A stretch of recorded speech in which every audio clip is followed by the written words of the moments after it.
Today, we're going to deconstruct one of the most fascinating and, let's be honest, divisive figures in China's modern media landscape, Luo Zhenyu. This is the man behind a multi-million-dollar knowledge economy empire, and he built the whole thing on a single, really powerful idea. Okay, let's just pause on this for a second. This one sentence, it's the key to understanding everything about Luo Zhenyu. What he's saying is that in the world we live in now, all those old barriers, your family background, your social status, even where you live, they're all starting to crumble. So what's the one thing that truly separates people? It's what you know, and maybe more importantly, how you think. It's all about your cognition. So who is this guy, really? To his fans, he's this brilliant intellectual guide lighting the way. But to his critics, well, they say he's selling intellectual fast food. We're going to dive into the forces that shaped him, his core philosophy, and what his incredible story tells us about the anxious, fast-moving times we all find ourselves in. So our story really kicks off with a massive, life-altering decision he made. His choice to walk away from one of the most powerful and secure institutions in all of China. Before he was a media entrepreneur, Luo was a big-shot producer at the state broadcaster CCTV. And look, this was not just any job. He calls it having a God's eye view of the entire country. One day he'd be in a meeting that felt like a state council session on healthcare, and the next it'd be all about education. He had this unique perch, this incredible vantage point to see the tectonic shifts happening in society. And from up there, he started to notice something. This timeline really maps out his whole thought process, doesn't it? From that powerful spot at CCTV, he started to feel the ground shifting under his feet. He saw that the influence of these big, faceless organizations was fading, and that real value, real influence was starting to pool around specific people. And when his own show's ratings started to slide, he knew the tide was going out for good. His conclusion was, well, it was blunt and totally pragmatic, I must show my fat face. In other words, he had to become the brand himself. And look, this wasn't just some gut feeling he had. He was seeing hard evidence piling up all around him. He'd look at Phoenix TV and realize, wow, their whole strategy is built on personalities, not shows. He saw the smash hit history show, By Josh Yongtan, and knew that without its two superstar lecturers, the show was basically worthless. And then came the final nail in the coffin. When a popular host left the talk show Shiwa Shishuo, its ratings just fell off a cliff. The message couldn't have been clearer. Institutions were becoming hollow shells. The real value was in the person. But here's the twist. Luo just completely dismisses any romantic idea that he was some kind of brave visionary. He's brutally honest about it. He says his courage was really just a product of circumstance. Turns out, he'd angered a superior who gave him a kick in the rear, which basically forced his hand. Without that push, he admits he might still be at CCTV today. For him, strategy is just good luck summarized after the fact. And that raw pragmatism, it brings us right to the central conflict that really defines the guy. See, there are two Luo Zhenyus, the idealist he used to be, and the merchant he is today.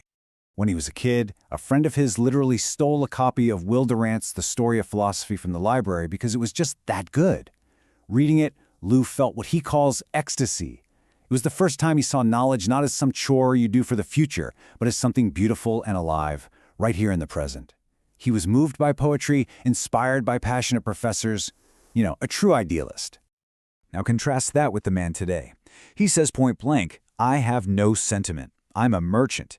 His goal isn't to change the world. He's not driven by some grand social mission.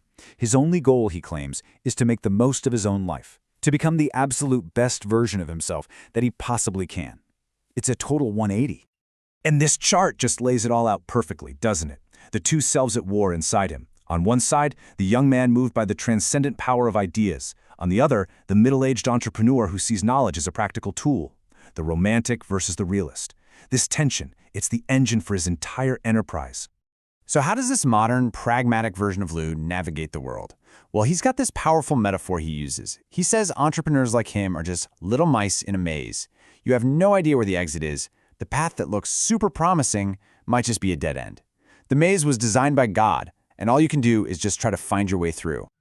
And from that metaphor, you get his three-part survival guide, his rules for the maze. First, don't be lazy. The faster you run, the more ground you cover, the higher your chances of just stumbling upon an exit.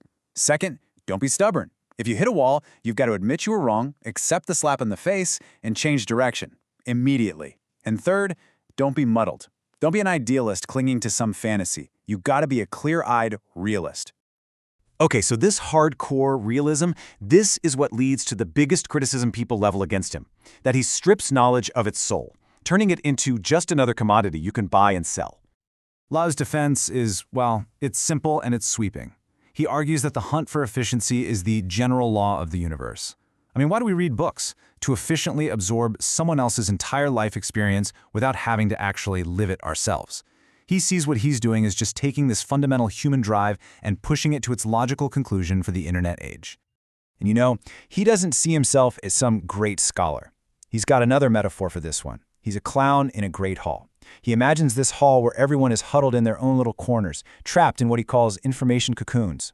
His job, as the clown, is to run into the middle of the hall for 60 seconds every morning, kick open some strange new door and yell, "Hey, look at this," before slamming it shut again. He's not there to give you a deep education, he's just trying to break the spell of your filter bubble, even for just a moment. So what's the end game here? What's his measure of success? It's not about impressing academics in Beijing. For him, success is seeing an order come in from a car repair shop in some remote county. It's the idea that someone who might never have encountered the subject in their entire life decides to buy a book on economics because something he said sparked their curiosity. That, he says, is what makes their life just a tiny bit brighter. But you know, when you really get down to it, this isn't just a story about one guy. His whole journey, his success, his internal conflicts, they're really a mirror for the times we're all living in. Lu has a pretty stark view of our times. He compares it to the old stories of villagers running from disaster, like when enemy soldiers were on their way. He sees this great wave crashing over society, and all the old rules about looking out for each other, they're gone. It's every person for themselves, and the only thing you can do is run. And he's completely unsentimental about it. He says you can stand in the middle of it all and shout about how things ought to be, how we should all come together, but it's useless. There's this huge gap between the overwhelming trend of the world and what you, as one person, can do about it. So what's the only logical response? Run. And try to be the fastest runner out there. But here's the really fascinating paradox. Who is this message of frantic individual survival actually resonating with? It's not the desperate. It's the educated. The data shows a huge chunk of his audience has a bachelor's degree or higher. The very people with the most cognitive tools are the ones most drawn to his message about the need to just keep running, faster and faster. The interviewer who conducted the source interview for this explainer, Zhu Ziwan, he came to this incredible conclusion. He saw Lu's internal battle, the idealist who loves poetry versus the merchant who preaches efficiency, not as some personal quirk, but as a microcosm of our time. He believes we all have these two forces fighting inside of us. And there they are, right? The two opposing forces. On one hand, you've got that relentless, forward-running ambition, the voice that tells you to be more efficient, to run faster, to win at all costs. But then there's that other voice, the quiet, reflective self, the part of you that was once moved by a poem or a philosophy book, the part that craves depth and meaning, not just constant motion. And this brings us to the final, haunting question, one that Lo himself just brushes aside. He sees people who look backward, who value reflection as singing an elegy, basically a funeral song for a world that's already gone. He says he doesn't have time for it. But the question is still there, for him and for all of us. In a world that only seems to value running forward, who has the time, or maybe the courage, to sing the elegy?